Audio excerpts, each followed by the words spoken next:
Hey yo, what up, though? You know what time it is, man. It's Big Chris the Wolf in the building, man.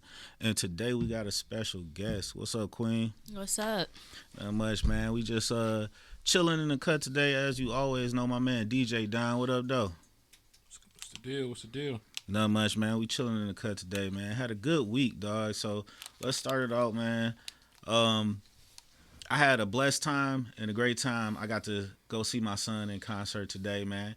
Right the day after the Lions got their first playoff win. So I'm sitting there with a Detroit Hungry Man breakfast, 9 o'clock in the morning. My son about to sing for the mayor on Martin Luther King Day, the Black National Anthem, right after the Lions won their first playoff game in Ford Field. You feel me? That gotta be a good feeling. Oh, excellent feeling, dog. I'm on one. You can't bring me down, dog. I know. You feel me? That shit. You can't tell me we not going to the Super Bowl. You can't tell me. I'm on it. I'm on Me the either. Kool-Aid. The chances is real good right now. Hey, man. Real good. I really believe it in my heart. If y'all keep on speaking it out, It's And I ain't it gonna might lie. happen. I ain't gonna lie. Don't let Green Bay beat San Fran. Green Bay beat San Fran. We got It's another over. playoff game here. If they win, if they win Sunday. Mm-hmm. You got another playoff game. That'll be the conference championship. That'll be at Ford Field. That'll be something crazy anyway. Man, For let that me- to happen at Ford Field. And if they go in, it's Green Bay. Don't get me wrong. We saw Green Bay slap the Cowboys. This ain't the same Green Bay team, that we played at Green Bay. Mm-hmm. But man, y'all know Green Bay, and that's somebody in y'all conference, so y'all should be able to. You know what I'm saying? It's hard to beat a team twice. They ain't gonna beat us twice. That's what be making me believe in the script, bro. But I'm just glad we the stars this time. Yeah. Because it's like at one point, man, I see the grit and I see the change. And I don't want to take away nothing from them boys' accomplishments, right? Because I think it's real dismissive to say like it's a script and people just think they go out there and play it.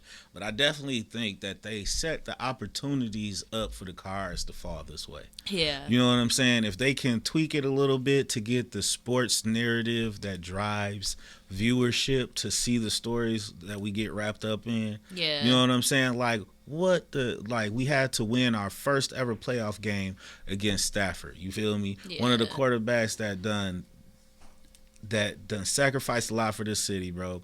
He always put it out there on the line. He always represented us well.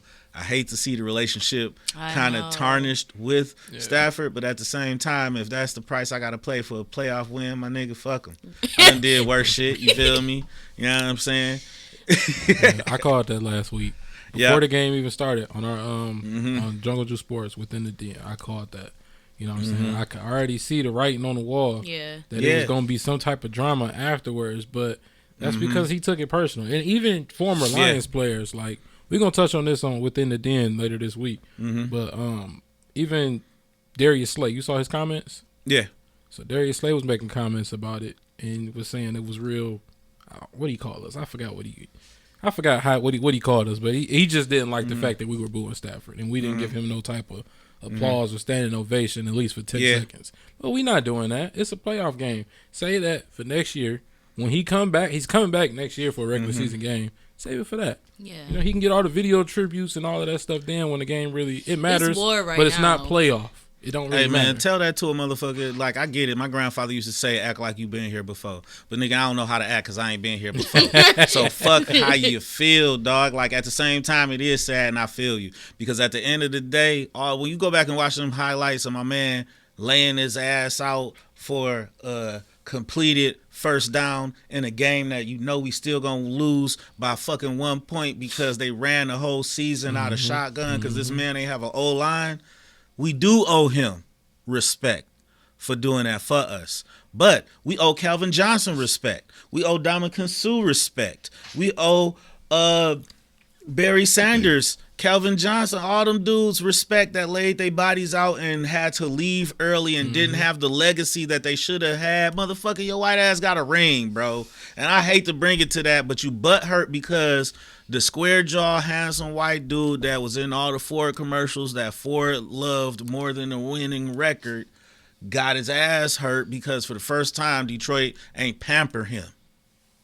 Yeah, pretty much. The only thing to make him uncomfortable in a house that he was the first quarterback in Ford Field. Yeah. This was his house. Yeah. Nobody else played for us here until he left. And he went off and won the Super Bowl. And as a city, we stood up and cheered like that motherfucker belonged to us. We was the Detroit Rams. You feel me? We was the Detroit Rams. We was there to support him.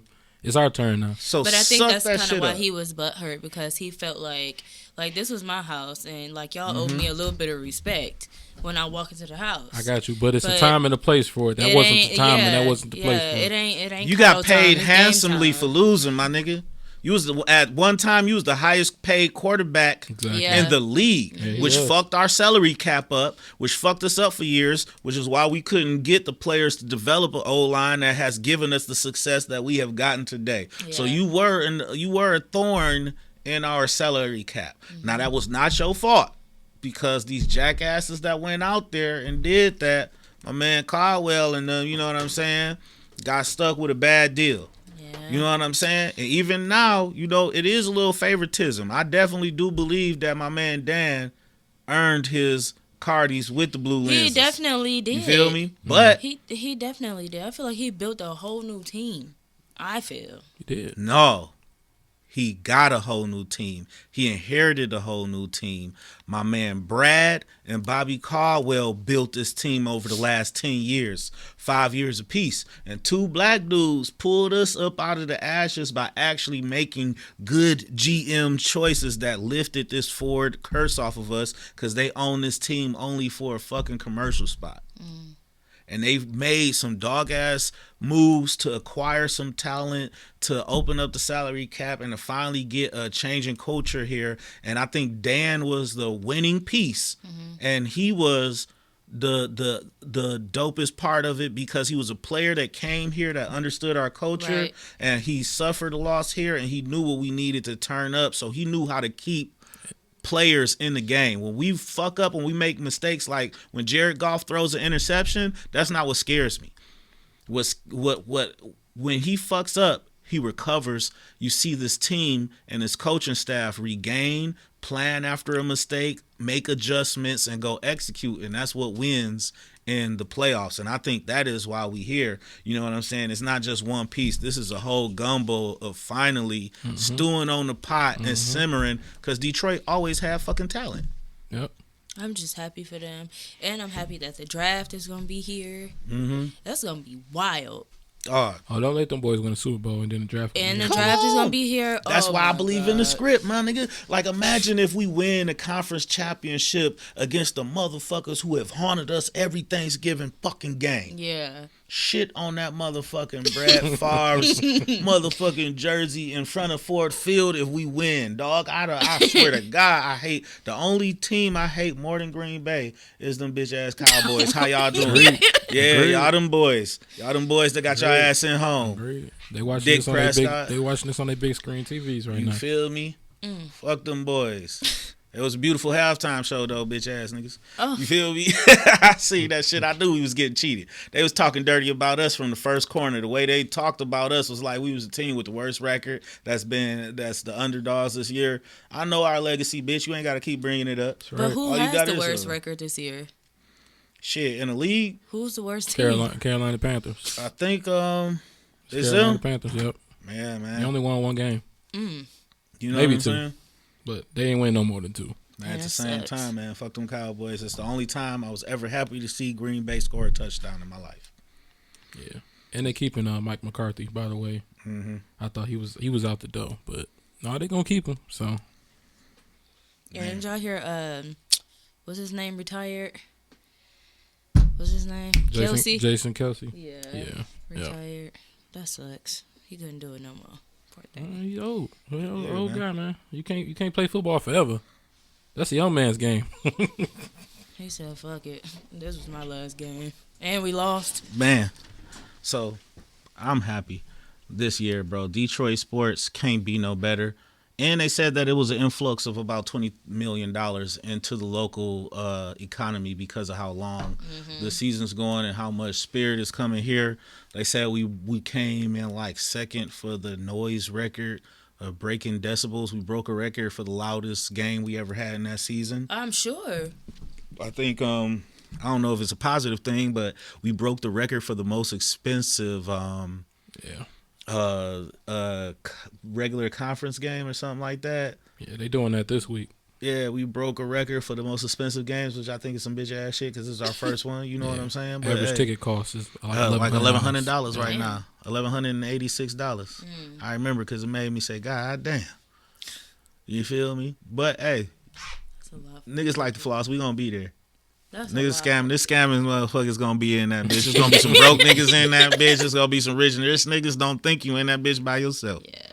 Some niggas that look rich, but broke as bitch. We in this motherfucker. Dig? There's gonna be some of them niggas in there. Detroit gonna do their thing, man. The whole city is gonna be an awesome tailgating week, bro. So yeah, it is. I can't wait to see all y'all videos, to see all the content coming out, tailgating, bro. Detroit Pride is in full effect, bro. It ain't no reason not to be happy right now for the Lions. Yeah. I don't care if you watch football or not, bro. This is like the moon landing, nigga. Sure. Everybody should be enjoying this cultural experience together.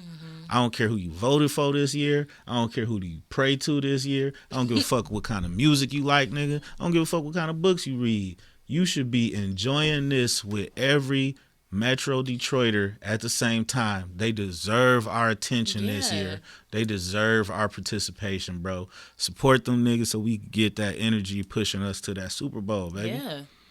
You feel me? And with that, bro, let me slide to the next subject, bro. I had a great opportunity to meet somebody at the end of the year who's a dope, awesome person I want to tell y'all about. Her name is Sasha. She is the owner of Bliss Skate Shop in downtown Windsor. Right across the bridge. It's literally like closer to get to than Southfield from downtown. Wow. And just a little bit of background about her. It is, I think they said 22 skate shops in North America owned by African Americans. Damn. And only one of them is owned by a female African American. Oh, wow. And that's her shop right over there in Bliss Shop. They specialize in great quality boards, really knowledgeable crew. They have their own professional skate crew skating for the shop over there. Dope logos. So they met the owner, really genuine, smart, intelligent woman, dope woman. She was printed out in Thrasher magazine. You heard of Thrasher magazine? Because that shit's like the Time magazine of skateboards. When you see them dudes in dope ass Thrasher t-shirts and all that shit, you know what I'm saying? I gotta break it down because, you know, black alternative life is finally being accepted and shit, so it's becoming mainstream and shit that we put in there. And that's why I wanted to bring her up, because I talk about that space. And I'm about 37 years old. She's close to my age and stuff, but we were like that very first generation of, well, I want to say very first because that's not true. My mom and them was in the Cyndi Lauper and the rock star shit and the hip hop in the 80s with the Kool Moe shit, but we was like that first generation that was full on like engaging in alternative music, punk rock, comic book, skateboarding in the 90s and stuff. And we got a lot of ridicule for it and separated. I was always one of them kids where you too black for the white space, but you too white for the black space because of your interests.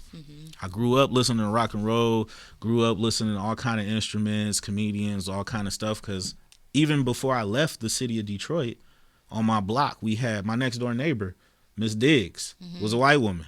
And I grew up playing with her grandkids right there, 2532 Boston and Linwood, all my life. You know what I'm saying? We had, Detroit was a super diverse place with Lebanese people on the block, Mexicans, Asians, all of that. Yeah. So a lot of time that history, because of the late 80s and early 90s with the white flight, get erased. And we are, you know, kind of made to be this monolith of this is what black's supposed to be. Yeah. This is what your black experience is supposed to be. And she's this dope girl from Canada, right outside of Toronto. And I just think that it's so dope that she owns a skate shop in this space that's not only dominated by people who are not a minority, mainly, you know, white kids and stuff like that, and other people is cooler to see on skateboards than us. But it's also a male-dominated space. It is. And she's a military professional and stuff like that. So, like, she does, like, Brazilian jiu-jitsu and shit, like really be whooping motherfuckers' ass and stuff. And like she's the nicest, most genuine person that you'll ever meet and stuff like that. And it was so dope and an honor to be included with this new promotion she's doing where she's reaching out to local artists from different areas. And after we sparked, and she drove down 4 hours from Toronto, Canada, to bring me one of the decks that I get to customize from Bliss Shop. And speaking of the Lions, that Honolulu blue, that wood grain, I was thinking for the very first Lions playoff game, for the first board that they will display in a window as a promotion for working with local artists to sell customized boards and decks. The Howling Wolf show would definitely do one kind of commemorating our very first playoff game. I just think that wood grain on that board with that Honolulu blue would be so dope. Yeah. I'm going to be updating y'all on the board as I work on it and stuff. I went and got all my supplies. The artist will be me, the Wolf, you feel me? Okay. I'll be doing customized painting in there, and I'll be donating it to Bliss Shop, and they'll be promoting us, and just a cool group of artists and people to engage with. Because not only is she like damn near a pro skater, an awesome ass martial artist, military professional, and a dope ass entrepreneur as a black woman, she's a fucking artist too. Yeah.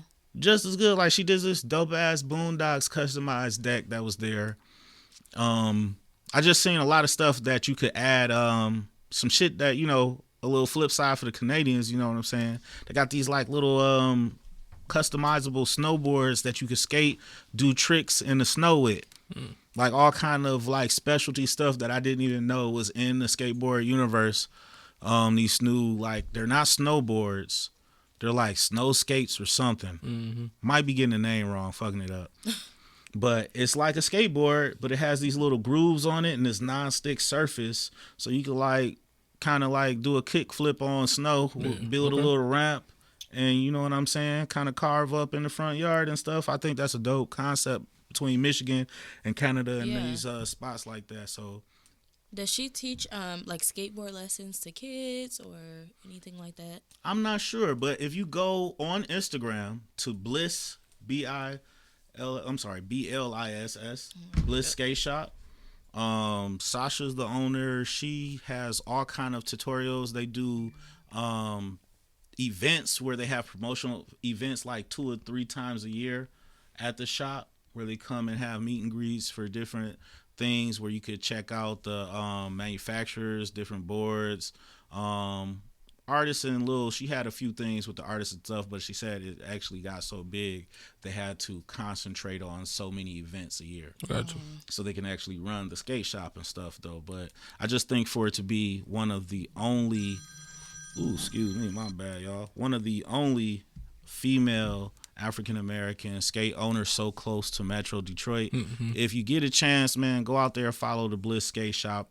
Throw on some likes on there, man. Tell them the Howling Wolf podcast and Jungle Juice Network sent you over there, you feel me? But, you know, I see so many dope-ass skaters downtown.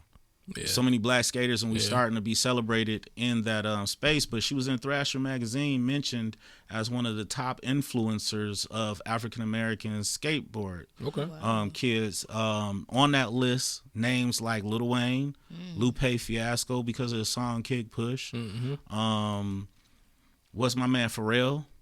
Skateboard P, you know what I'm saying? Yep. You know, we kind of came into that, and we're in our own as 30s, and it's cool to see my kid. My oldest son is a little bit more, I make fun of him, I call him emo and stuff, but he's a little bit more in that alternative space, and he's very comfortable in what I had to feel like I had to defend to be in. Right. Yeah. You know what I'm saying? Times. Like, I feel like Danny Brown's whole career was too soon. Like, I feel like we ridiculed him. We talked about the way he looked, the way he wore his hair, the fact that he painted his fingernails like white kids in alternative bands, that he permed it straight and wore it to the side and all that he was wearing the tight jeans with the belts, like from Hot Topic. And he was just traveling and outside of Detroit and realized the cultures that haven't made it here. And now all of these thugs got tight-ass pants and glittery belts on. All of these niggas is dyeing their hair 5 different colors and they dreadlocks, and all these NBA players is doing it. Everybody is matching rock bands that they ain't never even listened to their Right. Jordans because it looked cool. All these niggas is walking around with rainbow stuff and tie-dye shirts on. I remember my dad got scared as hell one time, nigga, because I came home with a Pink Floyd shirt on. But my homies had just smoked weed for me for the first time and watched Pink Floyd The Wall and shit and got me high and told me about the legends of starting Pink Floyd at the same time as the MGM Lion Roars for the 3rd time and playing the shit backwards. And I'm like, yo, it's this whole culture behind their music that we ain't fuck with because that was white boy music. Right. I'm a nigga that love history and collecting shit naturally. And then, you know, growing up, it was only cool for niggas to like Dragon Ball Z in the open. Anything else, what the fuck? You know what I'm saying? You might have got a pass for Sailor Moon because you was gonna act like you only watched it because it came on after your shit. You know what I'm saying? You know what I'm saying? Like, other than that, Pokemon, Dragon Ball Z, and Sailor Moon, anything outside of that, nigga, you weird. Is this her? Yeah, that's Sasha there. Dope ass. There's a lot of nice like skateboards on here. Wow. Dope ass artist, man. And she's like a mom. She's like a really accomplished black person that we should be uplifting and supporting, man. And I'm trying to I'm loving this year all of the creative people that this podcasting space is bringing into my universe. Yeah. And that's one of the biggest blessings that I really love, collaborating with awesome people who are confident in themselves and what they do. They don't feel a need to compete. They don't feel a need to feel threatened by anybody. Just awesome ass people who are interested in the things that they do and love making connections with other people that enhance that experience, bro. And I love the crew at Bliss Skate Shop. They're awesome people with a lot of different interests. Like, I've met a couple of kids that do custom boards and all kind of graffiti works and custom grip tape and all kind of stuff to really express yourself through your art and make your board a part of yourself.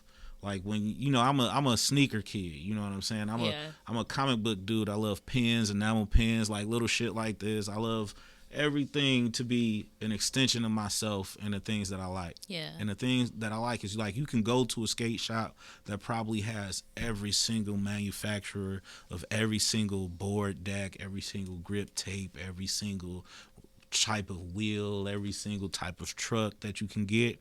Or you can fuck with a smaller shop that specializes in the culture that's connected to it and doesn't want to have every option. It wants to have the good options. It want to have those niche projects that you come in and the culture reminds you of something from yourself. So when you walk out, you really feel like you got a board that expresses yourself. Yeah.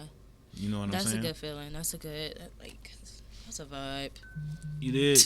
So, and definitely, you know, my kids skate. My cousin out there in DC got a wife from California, and she skates. Now, her kids grew up on skateboards, and it's just dope seeing kids that are African American enjoying spaces that they don't think that we should be in. Right.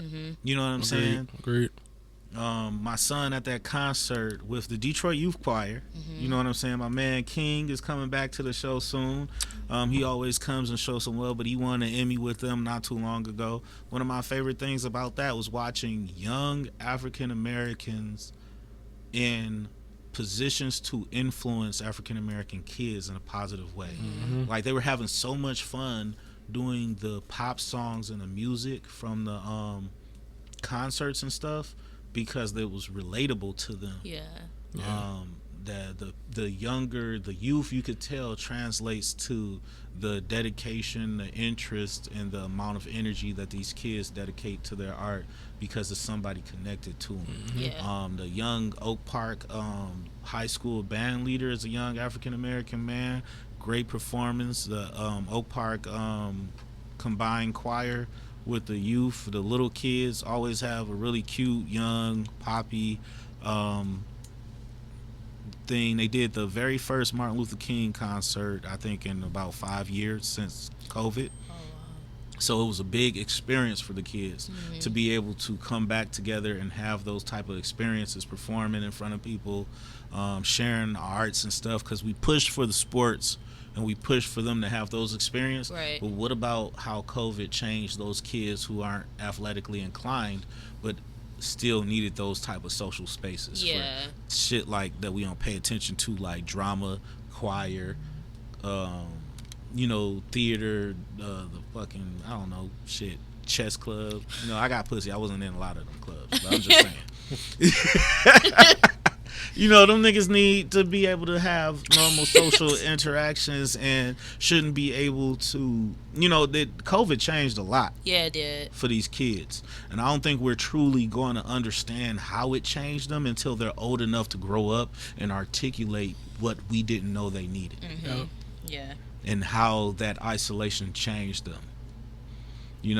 So we're going to go to break, man. I hope y'all rocking with us, man. It's a chill episode, man. We're going to come back another week of text message testimonies. We got some questions for the ladies, man. If you want to ask your big brother, uncle, brother, cousin, Chris, something, man, you know what I'm saying? I can be that nigga for you. I'll be honest. This is your opportunity to ask it, man, what's on your mind, ladies. So we have a question prepared today, and Queen Nikki going to help give that female perspective. You feel me? Keep it balanced on the show. So we'll be back in a minute after the break, man. And it's the Howling Wolf, Queen Nikki, and DJ Don. We'll be back.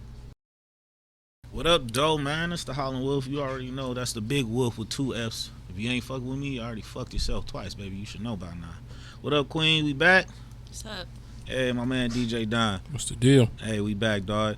Check it out, man. We have one more story to talk about, man. Over the news, man. One of the biggest podcasts right now, The Breakfast Club, biggest syndicated radio, is changing. It's been a change in the arm of the guard. Angela Lee's show is doing awesome with Mano, you feel me? Yeah. I be feeling the vibe over there. I like the content they making a lot. Breakfast Power Club is still a big dominant power in the hip-hop media space, but is it that only because there are no competitors in that market? Yeah. Ding, ding, ding, ding, ding. Yeah. So it's like there's only one place, because it's not that people are going there for interviews first. It's not that people are checking there to find out the pulse of the city of what's going on. And that's not to say that DJ Envy and Charlemagne ain't two of the biggest media guys in the game right now, because they have multiple things that they're doing that's super successful for them. And I think that Breakfast Club is a name and a brand of itself that can keep itself afloat because you go check it out of habit right now. Yep.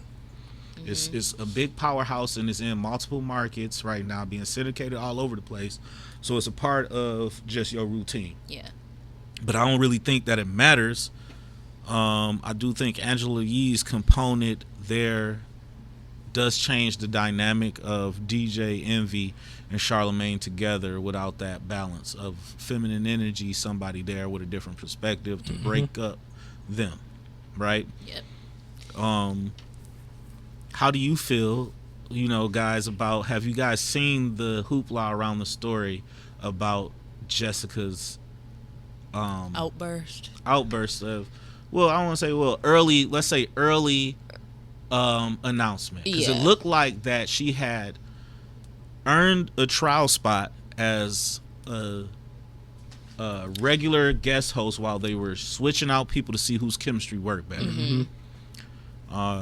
She had found herself a little bit of a niche there in a comfortable spot. I think that they found that she had the most chemistry with them, and they had decided to move forward with making her a host.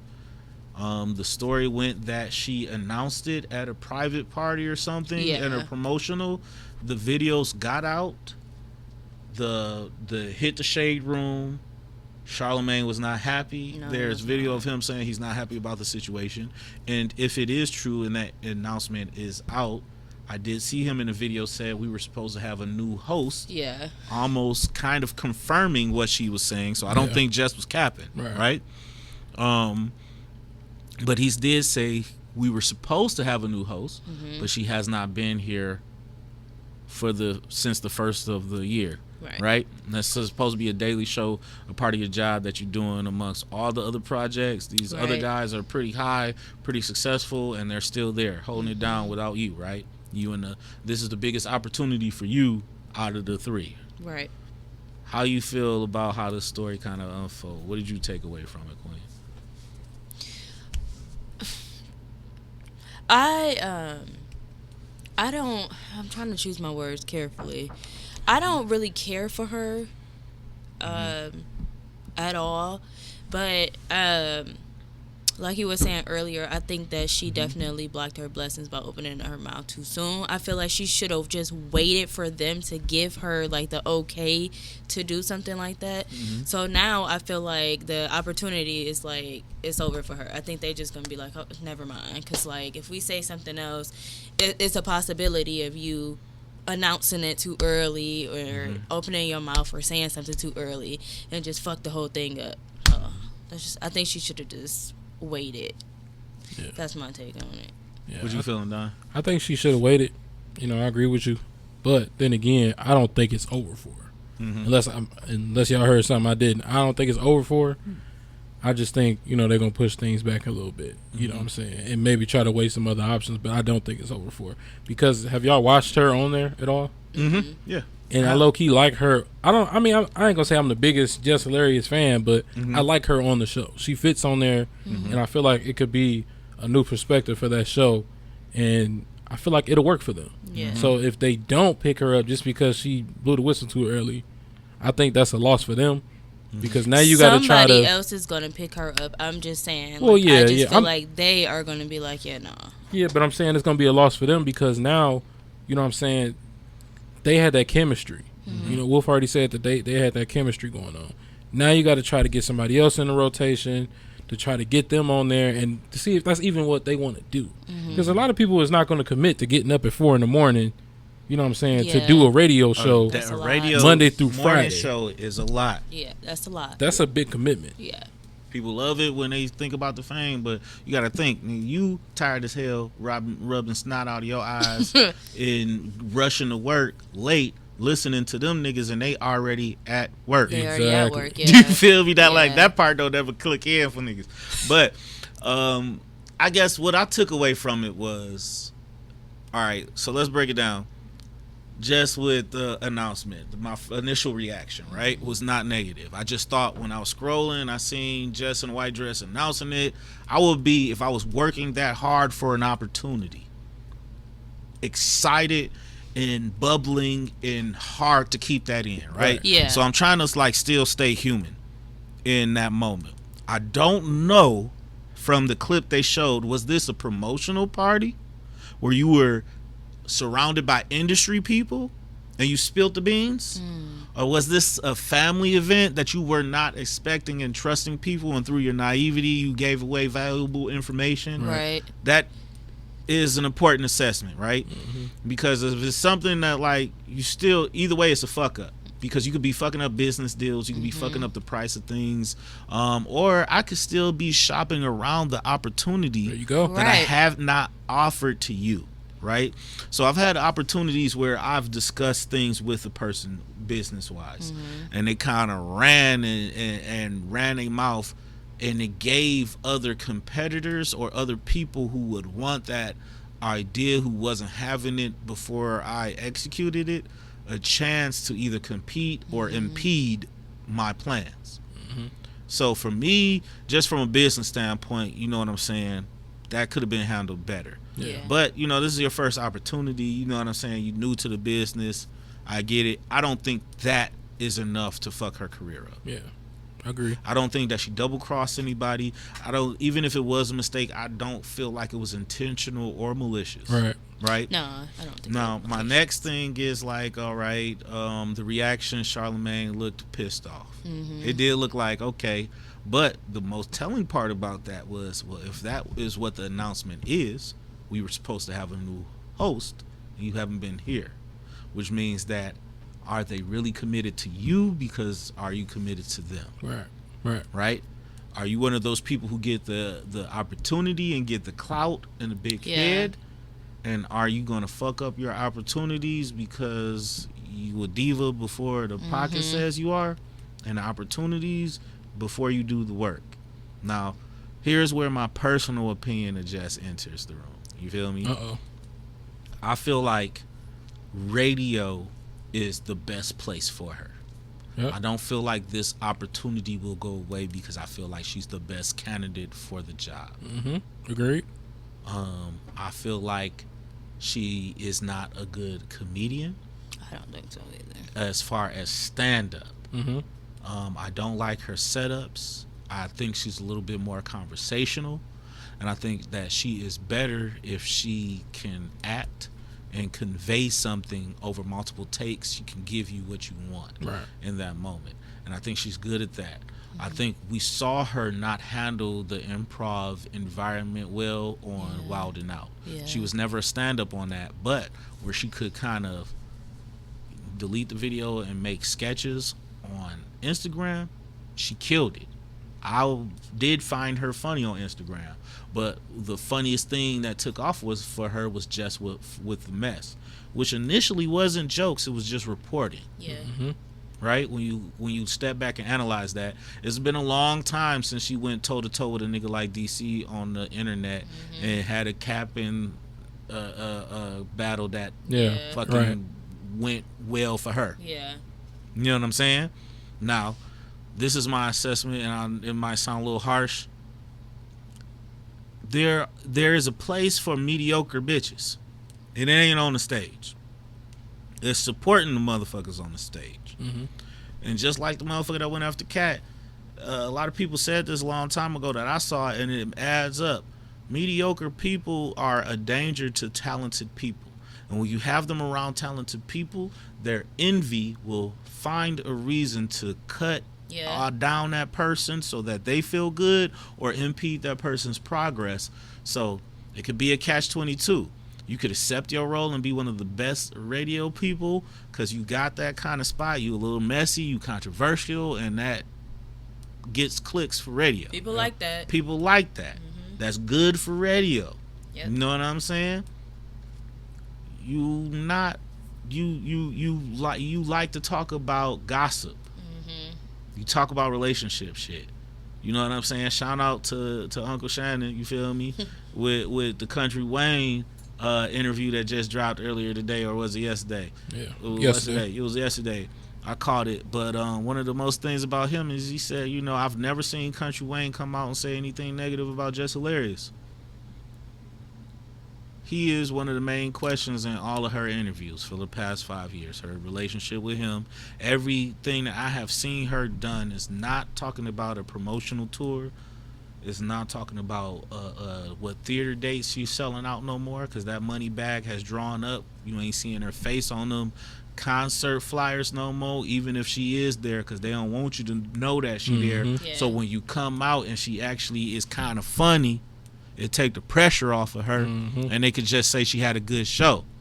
But they was using her face to sell tickets, and now her face is running motherfuckers away from tickets because it's fucking the comedy game up, because these motherfuckers is not ready for the road yet, and they ain't worked out a set. Right.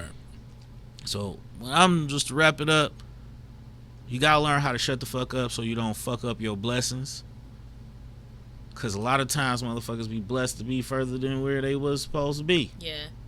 And to be my honest, I think that she's a talented person. I think she's a funny person, but she's definitely a radio personality. Yeah. And she can even be funny in a little sitcom situational type of shit. You know what I'm saying? Maybe an actor where she rehearse some lines, but stand up ain't it for her. But just because you ain't my cup of tea don't mean that it ain't a very valuable place for you to be successful. Yeah. So I think that she needs to handle this opportunity with kid gloves. Because it's a bunch of bitches that want to be in that chair. Yeah. Yep. And they're not as talented as you.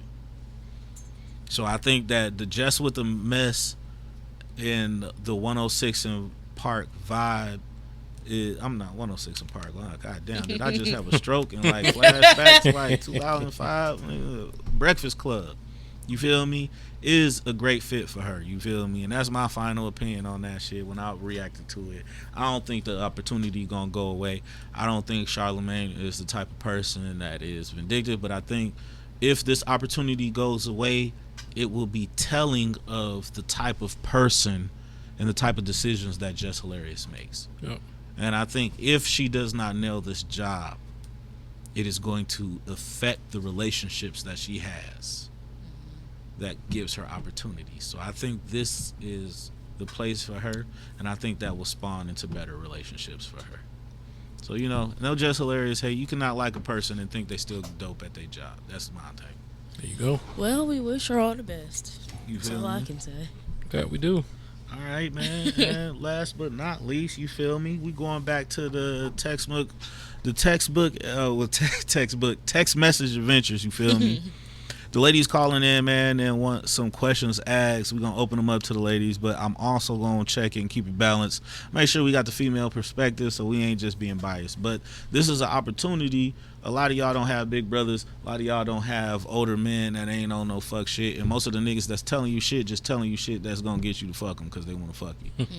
So why not just ask a regular nigga like me? You feel me? So we're going to start off with this question. I'm going to just say her first initial. K texted me, is there a difference between fucking and making love?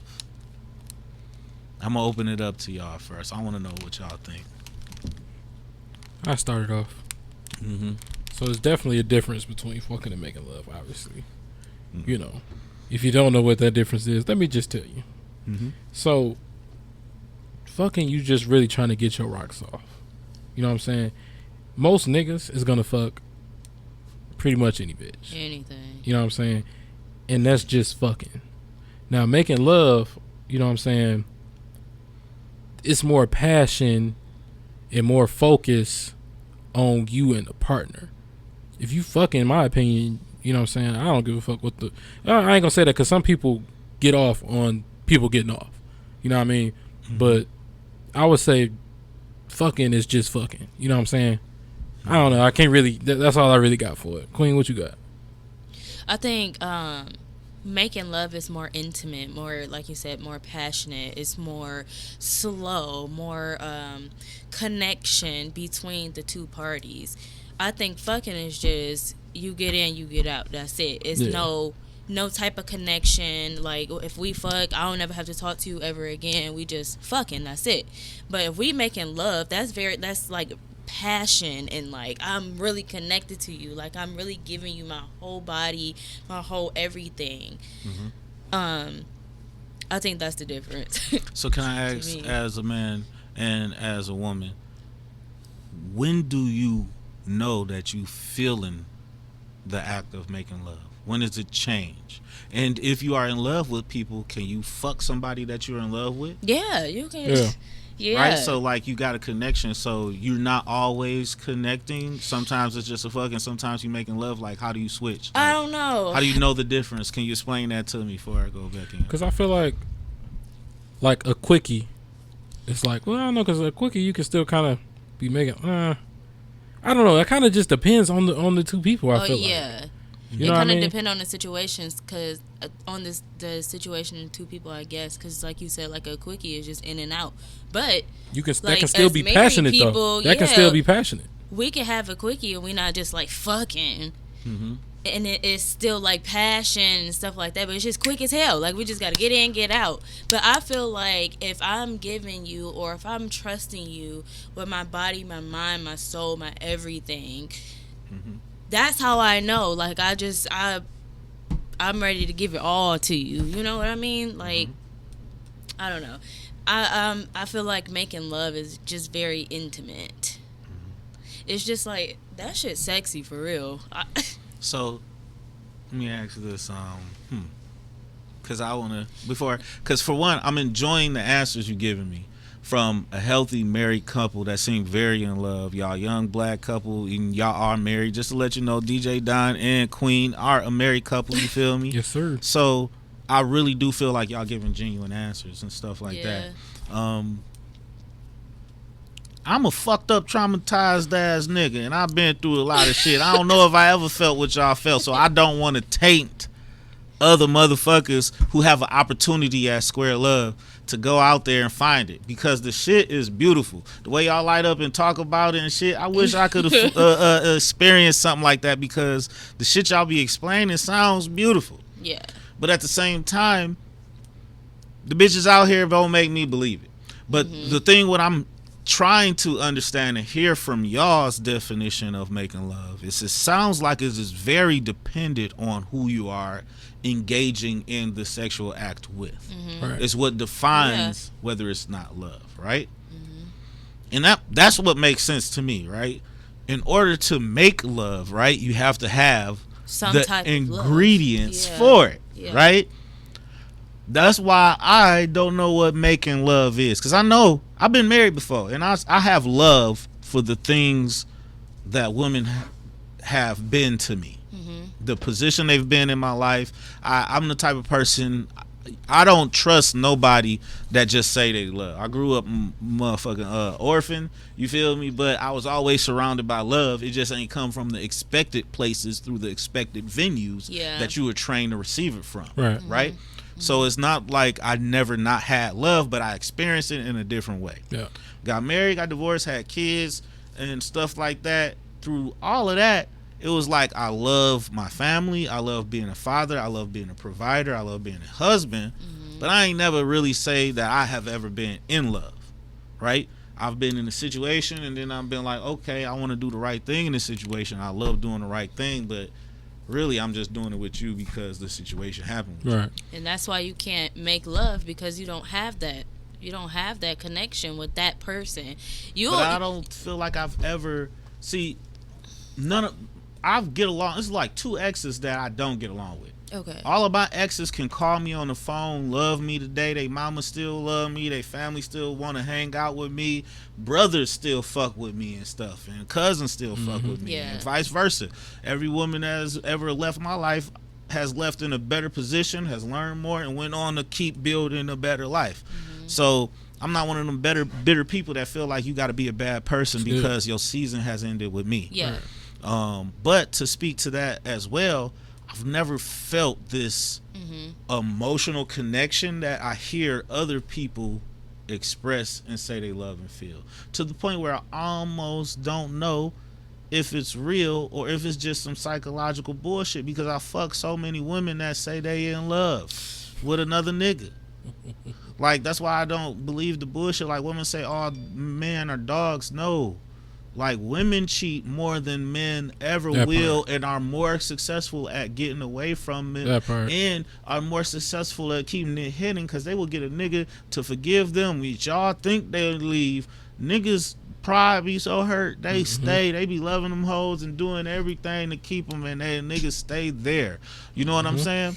So it's crazy for me to really define what making love is, because I feel like women just don't get a lot of good dick, and when you have above average dick, you don't really understand that these women are coming in contact with mediocre dick all their life, and then they meet you and think that feeling they felt, because it is truly different from every other feeling that the average man has given them, that new level of ecstasy or pleasure is love. Right.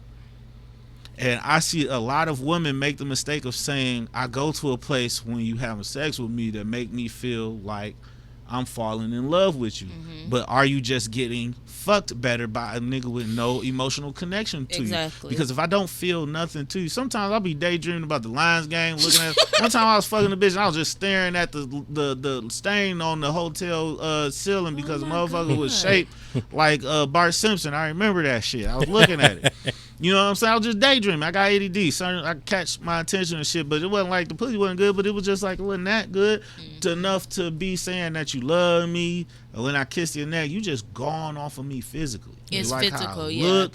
You like how I'm making you feel, which makes me feel like you bitches don't understand what love is.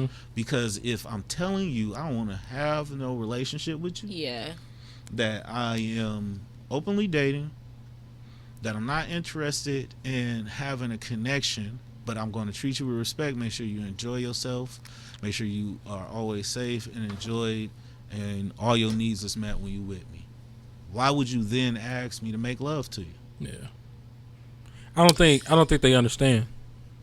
You know what I'm saying? I don't think women men can, and women don't understand the difference. I think it's more women that can't understand that. Because I think men can set that straight. You know what I'm saying? Even like when we've never experienced it, right? I think we know when we're in love.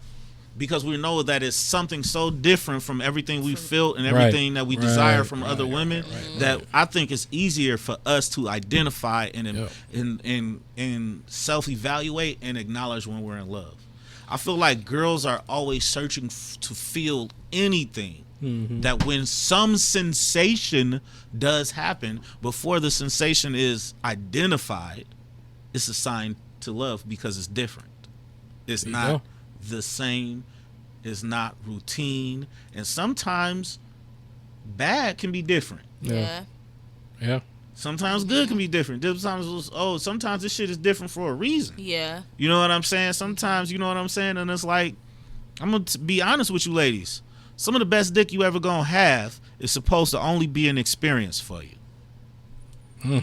You can't fuck a bitch this good unless you've been fucked up by life. I'm just being honest. I'm just telling you, this is some grade A traumatized dick. You think fucking off a perk is crazy? Try fucking a nigga that can't feel shit and can go forever because he off an antidepressant. Bitch, I will turn you out. On God. So you can't just go like, nigga, I know niggas that say bipolar pussy some of the best pussy they ever had. I know for a fact because I had a few. Awesome. You know why? Them bitches really feel whatever they feeling deeply. And you can feel that water, get a little extra, that little bipolar swing in that coochie. Be good. Be good to the motherfucker, bro. So beware of who you sharing your energy with because we making a deposit into you. Yep. And I do believe you feeling something. I'm not going to tell you your experience is not real. I'm not going to tell you that something is not driving you to keep having this experience with this person, but be more honest about what it is, why you want it, where that motivation is coming from. Sometimes it's not just lust. Sometimes you're missing something in your life and in your life experiences that their energy is drawing to you. There you go. You know I feel what I'm like saying? a lot of women kind of just pick a man because I don't want to sound like just a regular woman, but I feel like women sometimes just pick any man, just fuck any man because she didn't have a father figure in her life to teach her or give her like the staples of how a man is supposed to love her, how a man is supposed to treat her. So she don't even know, like, when that connection is made, like when you feel that connection, that's something that you will never ever give up. Like you would never just fuck another man trying to feel something. Like when you feel that shit is something that just stays with you. So I just feel like it kind of stems from the father, the grandfather, some type of male figure, because a woman has to know and she has to feel it with her heart, her mind, her body, her soul. She has to feel all of that shit. So I don't know. And then with me, well, the example I would use is when Colleen said on y'all show that she had that little tear coming out of her eyes. That shit is like some unreal connection. Like when you can make me cry during sex, that is like you didn't unlock the whole new person, because I should never. That's normal. I ain't like, you know how much y'all cry after a good nut. That shit is not unusual. That's why I be saying it be like a narrative that y'all be thinking. And I know I don't feel nothing for these girls. Like I respect them. I don't degrade them. That's not what I want to convey. You feel me? I only engage with smart, intelligent women that I have respect for. You feel me? Because my dick just don't jump for dumb bitches. You feel me? And at the same time, though, I know I don't have the connection that they're looking for from me, but you feeling that so deeply, but you want to tell me that I made you feel that. And I'm so glad that you made the point about women and men having a thing in their life, because I was on the ride over here thinking, I do think when I was thinking about this question, one of the things that I think helps you recognize love is when you have been loved in a complete way by the opposite sex. So meaning that, I want to say, have you had the opportunity to love a father or a father figure? Have you had the opportunity to love a brother? Had you had the opportunity to love a son, a nephew? Those are important platonic relationships that helps you feel love and worth, so you know how to recognize the different types of love. I feel like when I've had a mother, in my life. And I know my mom loved me, but my situation, I was, had me at a young age. I was raised by a different mother and everything like that. Divorced, you know what I'm saying? And so that's two broken relationships with women. You know what I'm saying? I never had a daughter. I have two sons only. But I was blessed to have nieces, which kind of simulate that relationship. And I was always blessed to have strong relationships with my aunts and my older cousins that were like sisters to me. So not a grandmother figure. Oh, absolutely. A grandmother too. I have a very strong matriarch in my family that I'm still very close to. So there is somewhat of an imbalance because even though I wasn't raised with my mom, right, I still got a mothering relationship. And my mom was still in my life. So you know what I'm saying? Yeah. A lot of times you don't have to have that person, but you need somebody that feels that relationship space in your life so you can recognize this is how I love a friend. This is how I love a father. This is how, because you learn respect from your father. You learn companionship and camaraderie from your brother. You learn how to be compassionate and expressive with your husband. You learn how to be nurturing and supportive with your son. So you can't fully understand a woman in all facets of herself unless you have loved all those types of women. You can't understand a man in all of those different type of facets because all of those, that your husband is somebody's son. Yeah. He is somebody's father. He is somebody's brother. He's somebody's friend. You know what I'm saying? And if you are going to be one to each other, I think when you have those experiences of love in your life in a very platonic way, it makes your love in a romantic way that much stronger and that much more valuable. You gotta speak them facts. That's what I have. So like, I still hope and yearn to feel what making love is. I just had some really good nuts. I ain't gonna lie, and them motherfuckers was amazing. But love, I don't think is as much of a physical thing for me. Okay. I don't connect. Everything that you do outside the bedroom is what validates your love to me. Because I done had some of the baddest bitches do some of the freakiest things and tell you they love you, and then you the worst motherfucker right before the next nigga is Prince Charming. Yeah. You always start out as Prince Charming, then the bitch got to turn you into a dragon and leave. You feel me? So I've never been in a relationship where a woman did not say that she loved me. And I've didn't feel that back. Yeah, I've only had one woman break up with me in my life where I left. Not like this one, but you know what I'm saying? It's just I've never felt, and I've known some of these women were being very honest in their experience with me, but I don't feel like I don't really know how to define that. And I don't want to lead anybody astray by telling you I have information and can answer that question. I don't know what the difference between making love and just fucking is, because they look so similar, they feel so similar. People fool themselves into thinking what they are. For me, love is everything that happens outside of the bedroom that makes me, I feel like I don't even express my love in a physical sexual way at all, because I can fuck anybody for any reason without any kind of connection to them, because that's a need. I have to fuck whether I'm in love or not. I need to fuck. It's just gonna happen, or I'm not gonna feel good. I'm gonna be mean to people. I'm gonna have this kind of problem. I believe most of people problems in the world is just boils down to you not being fucked enough by the person you want to be fucked by. The sexuality, all that stuff in the relationship problems. If more people was fucking and happy, a lot of all this shit would go away. Our before we got married, our pastor told us that sex is a very pivotal part of your marriage. I believe that. I believe that. You have to be happy and satisfied. Yeah, you do. You have to be happy, and both parties have to be satisfied. And I do think I express my love by the sacrifices I make for you, by what I want you to learn, by what I take time to teach you, by actually giving a fuck about you and your future. You know what I'm saying? For me as a man, that is love. I believe for a woman, you create life inside of your body. You literally take my seed and then you make sacrifices inside of yourself to grow another human being that's going to birth a legacy to me. So I can see you being more possessive over your body and physical forms of love. I just feel like for me, if you are a woman that is engaging with me, you would have to understand that is not my love language. Even though I respect that is yours. I don't feel like people are territories that have to be protected and guarded. I feel like you're an experience. You're here to teach me something, and I think that's why I get along with my exes so well, because I genuinely wish you well. I understand that you have grown into a different person, and I might not be the person and the balance of energy that you need right now. And that allows me to not be mad, just be grateful for the experiences that people bring into my life, and look forward to the next ones that I share, so I'm never caught up. Yeah.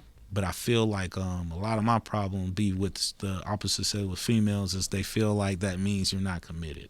That means that you are not sacrificing for them. I think if you're not constantly scared of losing them sometimes, and I think that speaks more to your trauma than to your love language. Yeah, you're right. You're right about that. 100% right. You feel me? But so I don't know if that answered your question, but I was glad that Queen and Don, two very successful, happy, married people with beautiful children, building life together, can give you a more balanced depiction of what love is. And I hope y'all aspire to have that. Because if you end up like me, you're just going to end up with good pussy and an empty bed at night. But I'm okay with that. You feel me? But for how long, though? Man, I don't You can't yearn go to bed by yourself forever. Well, see, I got a plan for that. Make a lot of money and marry young when you old, and somebody will be there when you die. That's all you really need. Don't nobody want to die alone. Hugh Hefner died surrounded by bitches happy. You feel me? And I heard the nigga let the dog lick his nuts a few times. Y'all read that story? No, I ain't never heard that. Boy, go back. They said that nigga was into free shit, making the little hoes with all them little chihuahuas and stuff do shit. You know what I'm saying? At that age, your dick not working. Yeah, okay? that's true. I just started taking blood pressure pills. I ain't taking them. I quit because I done heard the old niggas is taking Cialis because the Lexapro make your dick vessels not stand up. So I'm trying to go to the gym work out, so I ain't got to take no blood pressure pills and shit because I got some more fucking to do. Just being honest. So you know what I'm saying? But I will say this. I probably will find a woman that I trust more than all the other ones. But you just got to understand me and what my position in life is and the type of person you have assigned yourself to loving. Because I'm never going to ask for your love. You got to offer it to me because I ain't looking for it. So if you choose up, you choose up. And if you make a choice, you got to take responsibility for that choice. Because I can't help that you love me. Right. But if you love me, then love me as I am. Don't say I love you, now you got to change. Yeah. Don't say I love you, now you got to stop doing this. Love me for the ratchet ass horrible motherfucker that try to do right that I am. And I might fucking be inspired to grow somewhere with you. Yeah. In the future. Because I can't fuck them all forever. And to be honest, I ain't a people person and don't like that many motherfuckers. And I don't engage with a lot of loose bitches. It just sound like that. I engage with people and quality people that I find valuable into my space. Yeah. But I don't like being controlled. I don't like being told what I can and can't do. And I'm only committed to people in certain ways. So if we can understand that, we can move forward. Because I do want some more kids. I like making babies. I do. And I never had a girl. And I kind of, as I'm getting older and shit, kind of want a girl. You know what I'm saying? I want somebody I could spoil. So find me a young, healthy motherfucker. You know what I'm saying? Have me some money in a little farm or something. You know what I'm saying? Or I might do the country Wayne. You know what I'm saying? It's like if you got enough money to keep them happy. See, the problem is we always think everybody's supposed to have the same lot in life. If you can't afford to buy an extra wife in the old days, you couldn't have one, which means you had less problems because if you was a broke nigga, you can only afford the one woman and her attention. Yeah. But now, a nigga who don't have the personality that I have, don't have the dick game I got, don't have the motherfucking intellect and can't keep a woman inspired and intrigued and engaged. I have to live the life of this mediocre nigga because some other bitch was disappointed by a nigga who had to lie to have two women entertained. Yeah. So now I'm demonized. I got to be a womanizer. I got to be all of this. But if the truth is known, anything about the community, everything is ran by women. All the keys to the kingdom is held by them. They got the most women. You walking, I could show you a woman right now that's in the house with 3 niggas, one painting her toes, one nigga making iced tea, and one nigga cooking dinner right now. And there's more of them living happy and quiet than the niggas that you mad at because you want a certain life. Yeah. And you mad that you can't get nobody to engage with that with you. So all I want to say is, man, poly is P. The letter P is in the alphabet. So if we gotta fight for all these alphabets, that's pretty much just the letter G. Then let the P's in. You know what I'm saying? Or at least the M, because I'm M for many, P for poly, whatever you want to call it. I like freedom. I believe that you should be free to engage with whoever you want to, and that your commitment to one person does not negate your commitment to another. So that's my kind of love. There you have it. I don't feel like one person could stop you from sharing love with nobody else. Yeah. So the love that people complaining and sharing, I don't recognize. You feel me? So, you know, maybe y'all can help them. But, you know, that's my answer. And I look forward to next week question, man. And you did, you know, hopefully you come back, Queen. If you can't catch her on my show, Trio Margaritas is back. Yes. They keep saying they going to have me on, but I think I talk too ratchet. They don't want to be bothered with me. No, we'll have you on. We'll have you on. I'm just playing. Well, my man DJ Don is always holding it down. Yep. Hey, man, we appreciate y'all for stopping by, man. Tune in to see what the next question is, my dog. We enjoyed y'all. And go Lions, my baby.